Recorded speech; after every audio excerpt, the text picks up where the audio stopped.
Hello and welcome to Island Artcast, uncovering the creative industry with me, Olivia Savage, as your host.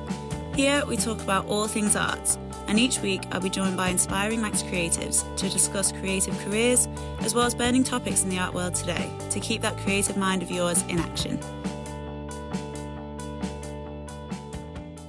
All right, hi everyone and welcome to all our listeners. Today on the show, I'm welcomed by three musicians, not quite all Manx, but all whose musical careers started or occurred on the Isle of Man. We've got Ben Donaldson from the Voodoo Bandits, we've got Dan Webb from Sunset Jet. Hi. And we've got Lily Wolters from Penelope Isles, based in Brighton. It's actually Wolter without the S, but sorry, I don't know why I knew that, and I know it's not Wolters. I think honestly, it's only in the Isle of Man where people like say Wolters. It's so weird. Like no one has a problem over here in the real world. I'm telling everyone, and I swear it's not me. Don't worry about it. And we're here to talk about the best way to fail in music. From finding an original sound to dealing with negative feedback and even rejection, these guys have been through it all and have joined me today to give an insight into their own journeys to success and shed some light on what to be aware of when you're making your stamp in the music industry. Trying to make it as anything freelance is a bit of a mind game in the creative industry. You need to be aware of the places to be, the people to talk to, and most importantly, you need to be constantly sort of aware of what's happening and developing in your field. People like Dan, Ben, and Lily make it look easy, but what I think often gets forgotten in this world is that it can take people anywhere between a few months to a few years to start creating something for yourself and begin that career with your own branding, your own following, your own original music. When I was at uni, and for the people listening probably know that I studied fine art, not music at uni, but we would get people coming in and talking to us who were freelance, and they'd give this speech where they'd basically make it sound like, yeah, I just did A, B, C, D steps, and now here I am, and I'm full-time, and I live in London or America, and I'm earning a full-time wage with all my commissions and all my deals and stuff, and it just doesn't work like that in reality. So with my guests today, we're going to look into the power of networking and how much you should or shouldn't be giving away about what you're up to in the music industry, tips and tricks to finding your image and what this means in terms of sound and branding and all that kind of things, separating personal from professional, and generally just looking at these sort of hurdles that you can face or that you should at least be aware of when trying to make your stamp in the music industry. Okay, so again, welcome to you all. Thank you guys so much for taking the time to chat to me today. So let's start with the basics. Lily, the reason I was really keen to get you on today is because I remember when you used to be in a band on the island and you were in Panicland, anyone who remembers that band. And now, you went to uni, you studied music, and now you're in a band in Brighton with your brother, isn't that right? In Penelope Isles? Yeah. So what is it that you love about making music? What got you into the whole thing? Well, I started playing classical music when I was 7. I started playing the saxophone, and then I got into jazz through that, and then I started playing the harp. So my main things were saxophone and harp. And I was really, really, really lucky and privileged to have lessons every week for those things, and eventually joined like Manx Youth Orchestra, and that was kind of like my jam for a bit, to be honest. And then my brother got me an iPod Shuffle when I was about 14, 15, and just chucked like a load of, I don't know, like great rock bands on, from like Radiohead to like Paramore to Busted to, like the Thrills, like loads of random stuff. And then I just started like it started changing for me, and I thought going to orchestra was lame, which I totally regret doing now. I so regret like leaving that life. But yeah, and then I just started getting into music that way and writing some tunes, and I feel like I've strayed from the question and I can't remember what the question was. It was just what do you love about it, but I suppose it sends you off on a tangent, doesn't it? Because It's never Yeah, one thing. You listen to one song one day and then that's it. Yeah, the variety then, I guess, like the variety of it all, and there's just something for everything and everyone. So, and so with that in mind, like obviously for all of you guys in working in your bands, like generally, I mean, not with everyone, but you're going to have a lot more of an interest in music as a whole than a lot of your fans and following and stuff. Like you've probably got a lot of people that are super interested in music, but then you'll equally have people like me who just like, I just like listening to it, and I don't have that sort of investment that you guys have. And so listening to all this different stuff that you guys do, I mean, like, Dan, for you, do you ever like listen to something, say, like, because your band's quite indie, but do you ever hear like heavy metal and then you're like, oh, I've got such a good idea for a song for this, like I really want to go and do it, but you're like, I've got, you know, you create a sound for yourself and you don't want to like confuse your followers. Like, do you ever get that, and how would you like approach that? Yeah, absolutely. I mean, for me, joining the band, I've always been into like prog rock, like a bit of jazz, a bit of blues. One day I drunkenly agreed to join a band with Marcus, our old guitarist, in a pub. Basically, I started playing guitar and offered to play drums for him for some reason. So basically joined this band, and he wanted to do like jangly indie sort of stuff. And I wasn't like a massive fan of it to begin with, but the more time I've spent with it, the more I've come to enjoy it. And I think I'm trying to insert a few more like proggy, bluesy sort of styles into our songs. So Brad, our singer, he's very much an indie boy through and through. Johnny, our bass player, is a bit of a pop punk thrasher skate boy at heart, even though he's about 6'6". So I think skateboarding would be quite dangerous for him. In terms of the fans, I think they're pretty open-minded. As long as what you're doing comes from a place of honesty, and you're trying to do something and commit to it and try and carry it out the best you can, then I think they're fairly open-minded. So you think in your case, like if you're like, okay, we're going to try a completely different album today, that it's, you know, it's okay to take that risk sometime if someone was sort of wanting to change things up? Oh, within reason. I think if we released a rap album, a lot of people might get quite upset.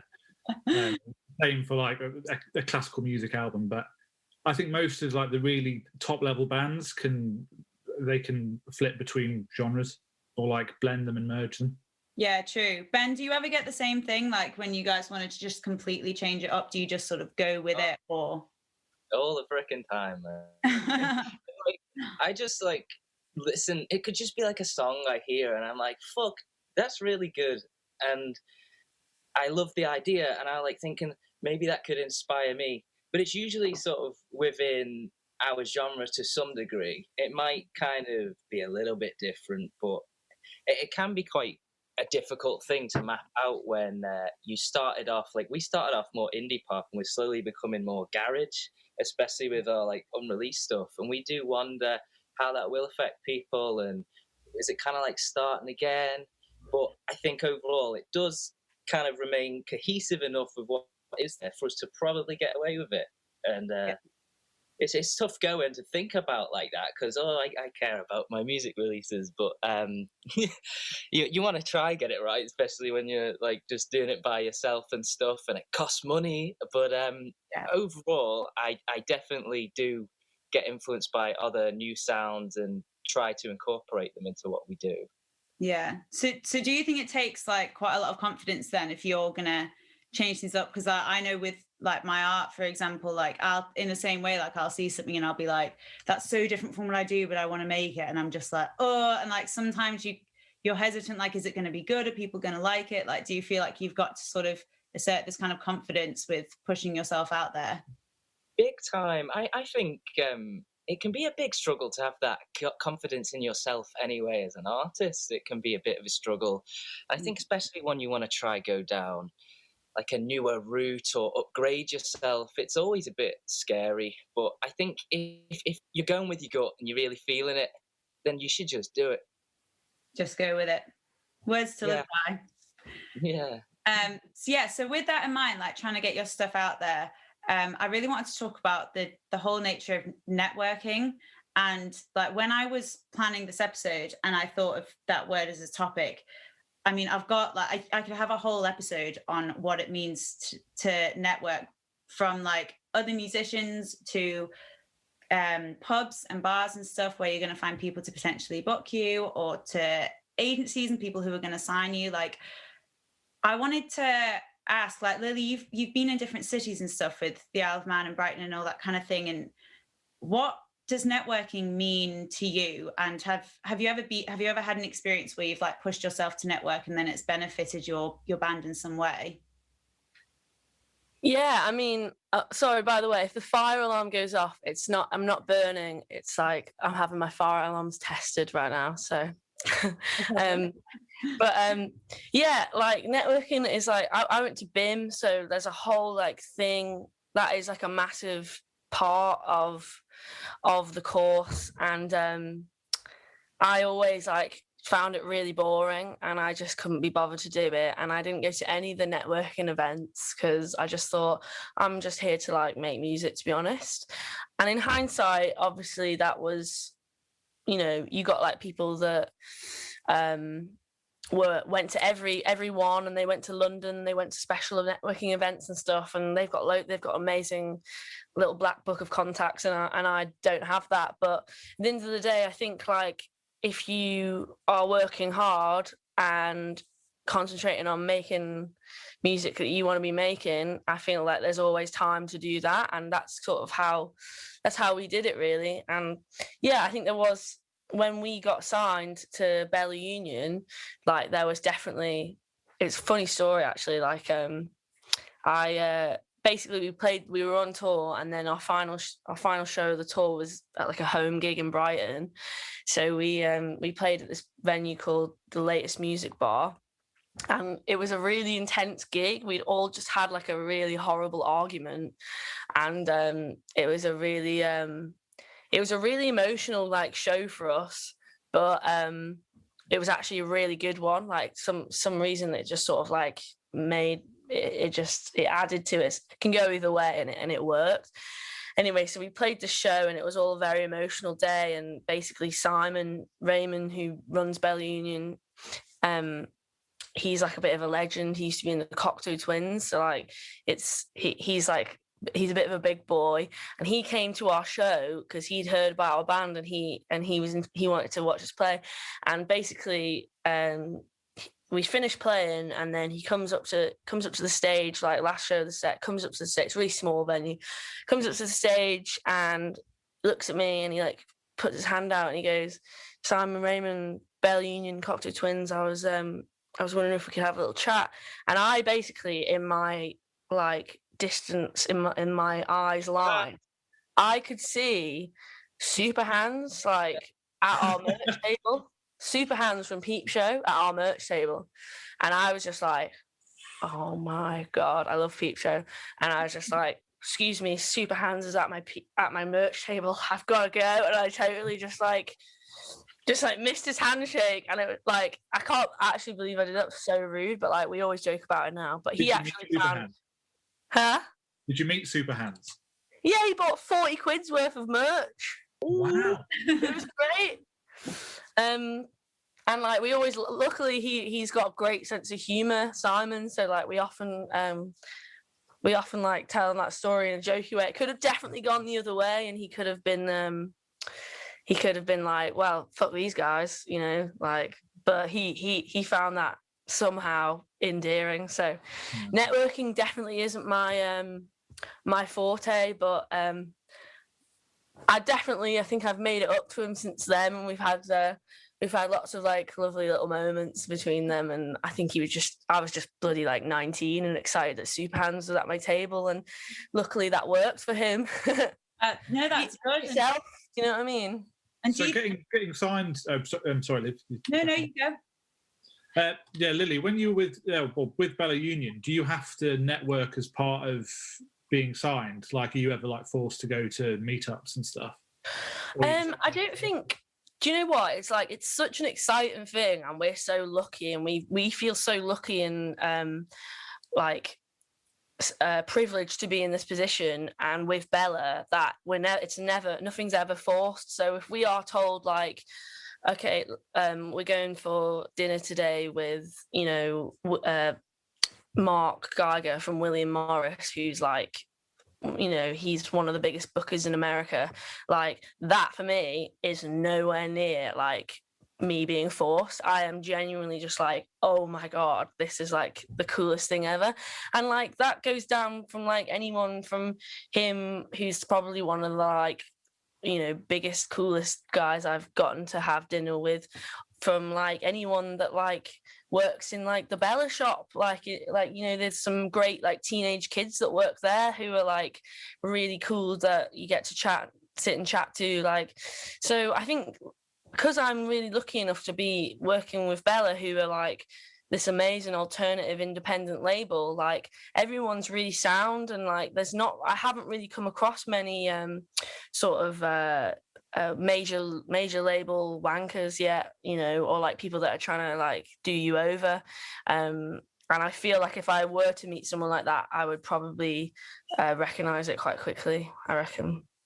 Oh, nice. So how do you, in those situations then, like if you've got someone who's just being a complete dick, and they might even say something about your music and stuff, and because obviously like the place where all this came from for you guys starting your music careers is because you have that emotional like attachment towards it, like it's super personal to you, and you formed your bands yourself. And how do you then separate that? Because especially as you start to really book gigs and stuff, like you're really moving from this is something that I do outside of work to, okay, this is like, I've got to be super professional now. Like, Ben, do you ever get a time when like you've got to separate that? Like, do you find that ever difficult? Yeah, it can be quite difficult to separate that because it's kind of important and you put loads of effort into it, to be honest. But I think generally speaking, stay pretty focused on it, and it's all kind of part of the same thing. Same goes with networking. Like for us, it's like it was kind of independently we do stuff, and organically sort of some people would come to us that have although nothing major's obviously happened, we've had a lot of people that we've built up who really help us out now, because we'll say like release a song and then somebody will hear it somewhere, and then I mean the most recent thing that happened is a band in London who were signed shared our song, and we were just like, whoa, what the hell? And then the guy who like mixes their stuff got in touch with us, and he's like mixed like quite a few big names like Block Party and Alfie Templeman and stuff. And I was like, what the hell? Okay, we'll give that a crack. And now he sort of like officially helps us out and tries to get us to ears. And if story-wise we're in the middle of stories and nothing might happen because you know how it's music. But I think it is really tough to separate what you want to, how you're feeling, plus what you're doing. Yeah, because you can get those times. I mean, you can't expect everyone to be into your style of music, and you might get some people come along and they're just like, Which is this like negative feedback kind of stuff. Yeah. Do you ever get that, or like how would you even deal with that? Would you just be like, okay? Fortunately, we haven't had like many like nasty comments on stuff. We're really lucky. We get mostly nice things from people, but like I'm sure people say stuff behind the backs and that. And we have we've done like the toilet pub circuit. So Dan, you know all about it, man. Playing for 3 hours like every weekend. That's like we know. Like they don't want to hear your own stuff. It's just and people can be rude, or you do a private event. I had an argument with some lady at like there was a bunch of lawyers, and they wanted us to play Sweet Child of Mine, and I almost had a bit of an argument with this woman who was kicking off at me like, you need to play to us. I said, I don't freaking know the song. For one gig Brad was playing, he basically some woman came up to him and said, oh, can you play some Oasis please? And he was like, nah, sorry, I don't know any. I was like, oh, you must know Don't Look Back in Anger. And Brad was like, no. And then they always say, oh, I'll sing it. And you're like, No, you won't. Oh, In this particular incident was even worse because she was like, how could you, after everything that's happened in Manchester? Yeah, they really hold. God, sorry, I shouldn't be laughing, but come on. I was just like pulling that out. But going off the back of the negative feedback, we went through a stage of like submitting our songs to like blogs, and they were like, often quite edgy, and we just got absolutely ripped apart. And to be fair, it was quite early. Like Submit Hub, I don't know if any of you guys have used it. Big time, Dan. Like the feedback would be really like contradictory. Some people would say like the guitars were too loud, others would say the guitars weren't loud enough, some would say like the singing's crap, some would say like the singing but the drumming's awful. It sounds like you don't need that blog in your life. yeah. Unfortunately there's several blogs, but the funniest too many negative vibes, Dan. Yeah. They're bringing too many negative vibes. Yeah. No, but this was like when we just started out, so I think that was getting over the fact that a lot of people thought we were crap, helped us kind of like plow on. I actually think that's really, really interesting what you're saying, because like I remember back when we were Voodoo Bandits before Voodoo Bandits, so like we had a different layout and shit, and all that music doesn't even like exist anymore. But when we were doing exactly what Dan was saying, like if you are a new artist, holy crap, like Submit Hub is so deflating, and it's like one of the main sources of things you think you need to do. You like have to submit to all these blogs. You want something to talk about. You want to get featured on playlists and like YouTube compilations. And unfortunately, on Submit Hub, like if you want to get heard, you have to get premium credits, and that involves them having to give you feedback. And yet they do say some things, and it is so deflating. Some of it is really valid. You got to take it as constructive criticism. Isn't that what they say? I'll be honest though, some of it has helped. Like I remember somebody commented on like song structure. So I think back in the day, I used to write songs with like 40 parts in them. It was a bit over the top, and I know a few blogs said that, and it actually made me stop doing that. So that was kind of good. Yeah, fair. I mean, it's all so much work, isn't it? Like to try, particularly when you're in those sort of first stages, you've got to work, I suppose, harder than maybe once you've got a bit more of a following for yourselves. And Dan, I know that you work full time as well as being in Sunset Jet. Like, how is that kind of added pressure? Like you're doing your day job, the stuff that's allowing you to pay your rent, and then you're like finishing up on Friday and going straight to a gig. You might have one on Saturday as well. Like, do you find that, like, do you ever just feel drained? And like, how do you deal with that sort of balance? I think it can be quite knackering. I'm quite lucky in that I live with the other two guys in the band, so okay. I get home most nights and we're just straight into it, or we'll have like a writing session or try and do some recording at home on the weekends. I think to begin with, when we actually started getting offered gigs, we take as many as we could and try and play as often as possible, just to kind of get yourself out there. But after like playing 2-3 gigs a week for 2 months, I know, Lily, that's probably nothing compared to what you're doing on tour, but yeah, it can really, really drain you. No, if you've got a job, if you're trying to juggle that and a job, and like that is absolutely knackering. Like I completely understand that. Well, even so, yeah, it grinds you down after a while, but you love it so much. Like, I think you maybe get to the end of 2 months, you're like, oh, fudge this, why do I want to do this ever again? Then you have like one weekend off and you're like, oh, no, why am I not playing a gig? Like, why am I not out there? Yeah.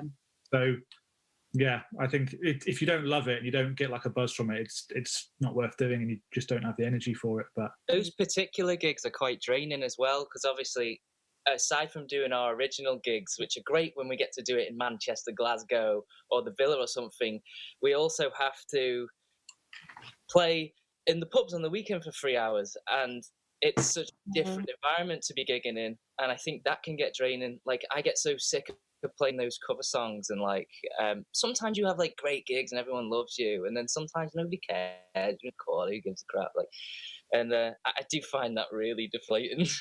Like I'm so it's sick. Super deflating, man.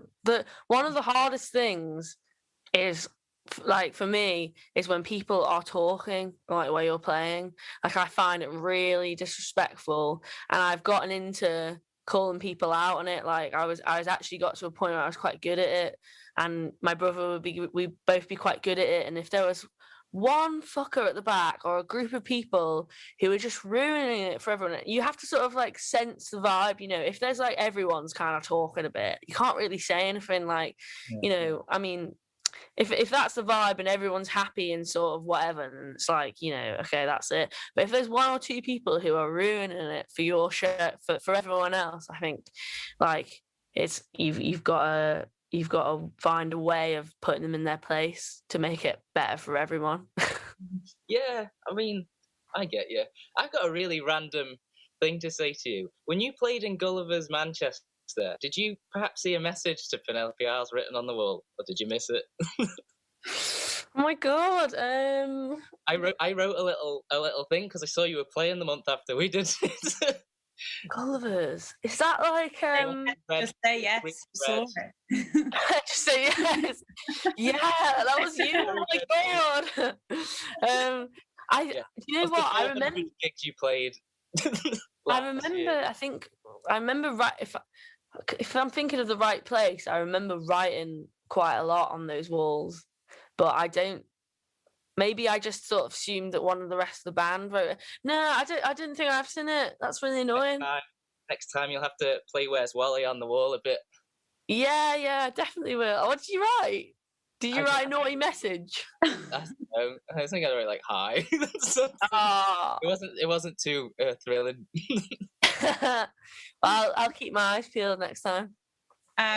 I don't know if you guys can see, but we're about to time out. So if we just jump off and come back in now, and then we're not cutting anyone off. See you later. Okay. All right. See you in a sec. Straight back in. So we're recording again. Okay. Sorry, everyone. For people listening, I don't pay for Zoom, so we've just clicked out and come back in so that I don't have to spend any money. A rebel without a cause. I know. I don't care. It's my job, and I still won't pay for it. But that takes me into my next question, spending money. When you're in sort of the early stages, Ben, I'll come to you first. Like, obviously you've got to buy like equipment and all that kind of thing, and the fundamental stuff. But then there's also stuff like your Instagram promoing and paying for all the little extras that you might need, or you're playing guitar and you think, oh, this would sound so much better if I had this pedal or this and that. And like, is it possible to... Would you say you can overspend when you're in the start process? Like, do you think there are things that people spend on that are just unnecessary kind of stuff?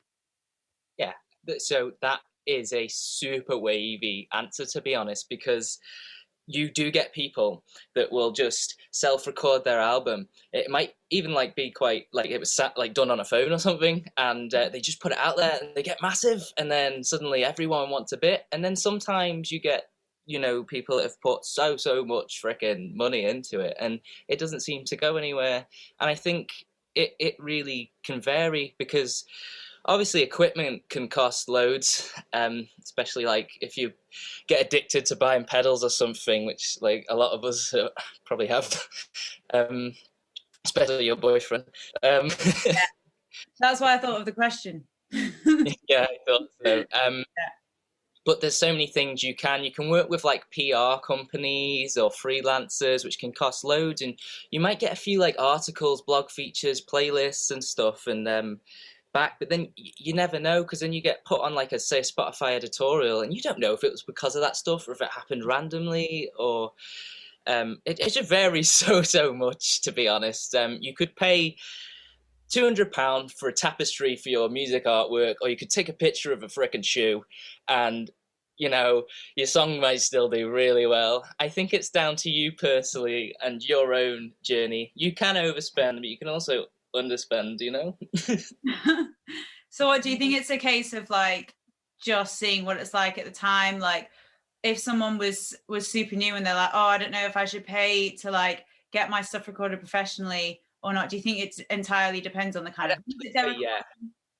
Yeah. I think you should try and make it sound as good as possible, because I think it just makes you sound better next to the pros, really. And I suppose if you want to be a pro, you want to sound like a pro too. And I think if you want to get the good features, like the big YouTube compilations or the Spotify editorials and stuff, generally speaking, you're going to need a high enough quality track on the production side of things. But you can get really good production really cheap. Like nowadays, I just do it myself, and it was my friend who's in a band in Manchester who did our mixing, and now we've got that new fella who costs quite a bit. To be fair, but our unreleased stuff sounds such a leg up on what we have out now. Yeah. And it just sounds, I feel like we finally found our sound, man.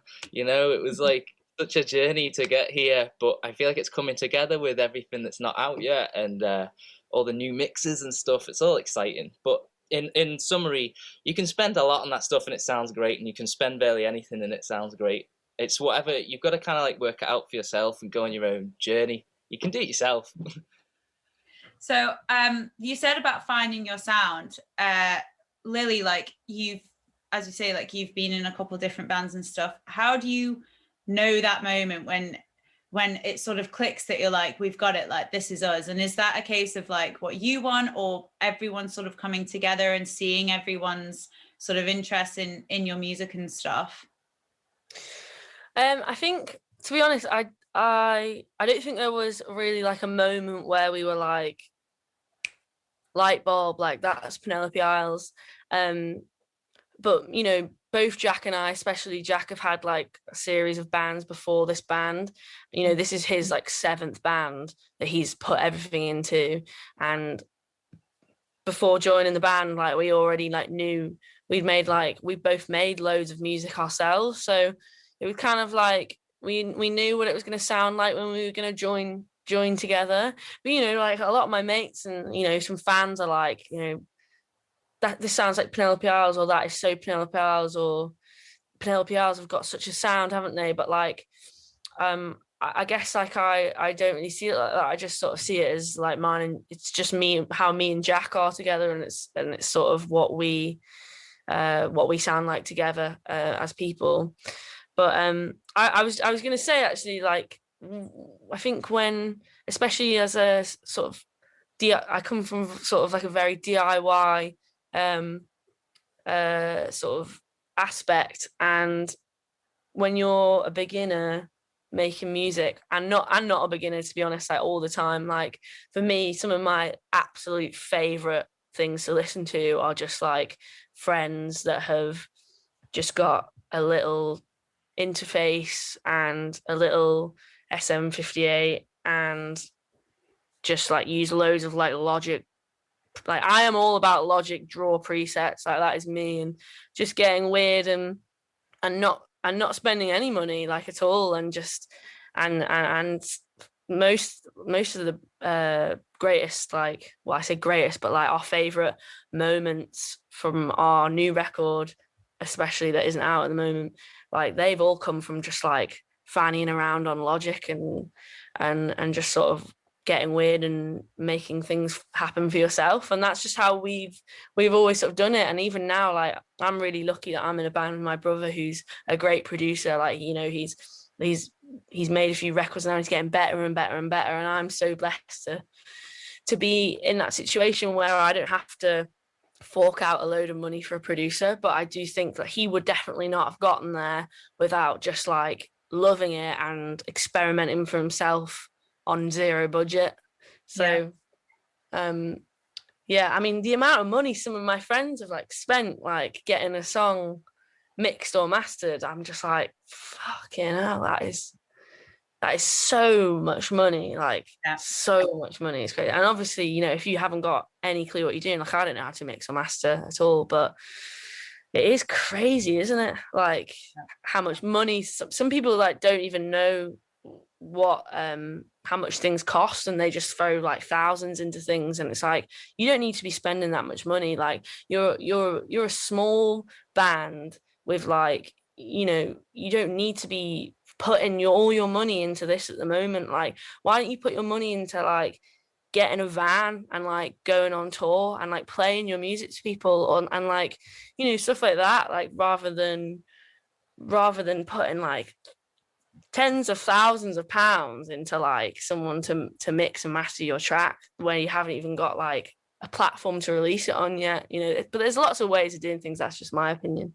I think the best way to do it organically nowadays, anyway, well, all the time. My experience is the best things that we've had and the best people like in the industry who've come to us and wanted to work with has all just been organic with no penny spent. And like, of course, Logic is a beautiful thing, and little Scarlet interface or something is just, you can absolutely record all your stuff that way. That's how we do it, and we spend no money on that recording aspect at all, and then do spend on the mix basically. Yeah, well, that's it, isn't it? Like, there's an answer. I mean, there's someone who's got an answer to everything now if you're willing to spend a bit of money, and like, you can get anyone coming to convince you that you should pay this much for whatever, but I guess it's about what you know as well, and what you know about what you guys can do, like yourselves. So my final question to wrap things up for today, I want to ask each of you, and I'll start with you, Dan. If you could go back and give yourself one piece of advice now, early days Dan, who's learning to play the drums, what would you tell yourself? Are you on mute? You're on mute, Dan. I'm an idiot. I'd probably use a metronome, I think. Okay. The first things we did, I basically was just out of practice and let the whole recording down, to be honest. So yeah, practice and just get out there. Don't be afraid to fail. Nice. Lily, what would you say? Well, I sort of mentioned before, like I used to play like classical music, and at one point I got really good at the saxophone, and when I moved to uni I just wanted to play like bass and keyboards and stuff like that, and I just completely like left both the sax and the harp, and I massively regret it now. And obviously like I can still sort of like work my way around it, and I'm, you know, better than the average Joe, but I massively regret giving those things up because I was worried about, you know, looking cool or whatever. I wish that I stuck with the cello lessons when I was like 7 years old, because what I would give to be good at like the cello. And there's something that we bloody spent some money on, like some string sections, and I just think if only I stuck to those cello lessons with Miss Warburton at Braddon School, I would just be like so much happier in life. Yeah. Ben? I think I would have said to maybe step up earlier on, because I mean, in my band, like I just sort of, I've taught myself to play and sing and everything, and like I still suck, you know, but I think it fits what I'm doing, so that's okay.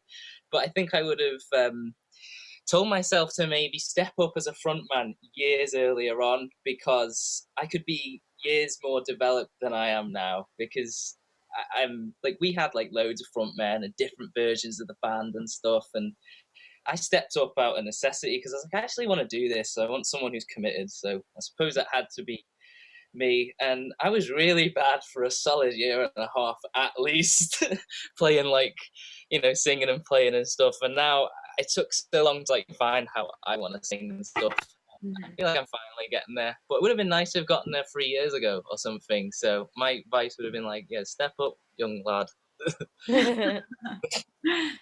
All right, awesome. Well, thank you guys so much. What about you, Liv? Yeah. I'm not a musician. Maybe What would you tell your youngest guitar lessons that I was going to take in year 7. Now, well, from my point of view as an artist, like I always just say, enjoy the early days when you can make mistakes and no one knows about it. Do you know what I mean? Like, I don't know if you guys have the same thing, but like I have, like at the moment, I'm still quite early. I mean, I'm out of uni, but I'm quite early in trying to make sort of a more professional name for myself. And I'm just completely enjoying fucking up and doing something that I'm like, that didn't work out, because I'm like, well, no one knows who I am yet. So I guess that's what I would say. Enjoy the process and the quiet time of working stuff out. Yeah, man. Yeah. Enjoy the ride. Yeah, that's it. Yes. Before we go, I mean, I always stress that this isn't like an interview kind of thing, but if you guys want to do any plugging, now is the time. Want to do a little shout out for your band? Nope. Check out this podcast. Oh, thank you. Right. I mean, Big thanks to the Arts Council for all the support as well. Oh, All the thank for so many years. Oh, that's nice. I miss the Isle of Man Arts Council. Oh, I'm sure they miss you. I mean, I'm so new here. Are you? Yeah, No, my- this October. Well, I hope one day we can come over and play a gig with all you guys and do something fun at the Villa Marina. That would be fun, wouldn't it? Big old shindig is in need, I think.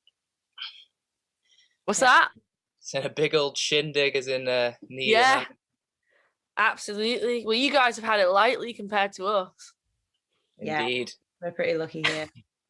But you guys are easing now. Is it not nice do you go and meet everyone outside from today, is it? Yeah, well, literally after this, like, it's really sunny and warm today in Brighton. So I live like stone's throw from the beach. I'm really lucky. So I'm just gonna go and meet my brother, and then I think I'm gonna have some quesadillas on the beach, which sounds nice, doesn't it? So I'm gonna go do that. Which I'm really happy about. I've been in Cornwall for like 3 months with my mum and dad and my brother, and I'm so ready for some friends in my life. I know. Yeah, everyone that I know that's across is just like, what are friends? What are we? Yeah, what are friends? Yeah, exactly. A few words from us over at the Arts Council before I head off. Our COVID resilience funding is back for another round this lockdown. This funding will be made available on merit to anyone working or taking part in the creative industries, culture and arts communities on the Isle of Man, to ensure that these organisations and individuals are assisted during this difficult time. Don't forget, as always, if you are a creative individual and or organisation and want to get the word out about what you're up to, you can sign up to the Artist Directory on the Arts Council website. That's iomarts.com. And get yourself mentioned in our newsletter by contacting us via social media. Just search Isle of Man Arts Council on Facebook, Instagram and Twitter, or email us at iomartscouncil@gov.im.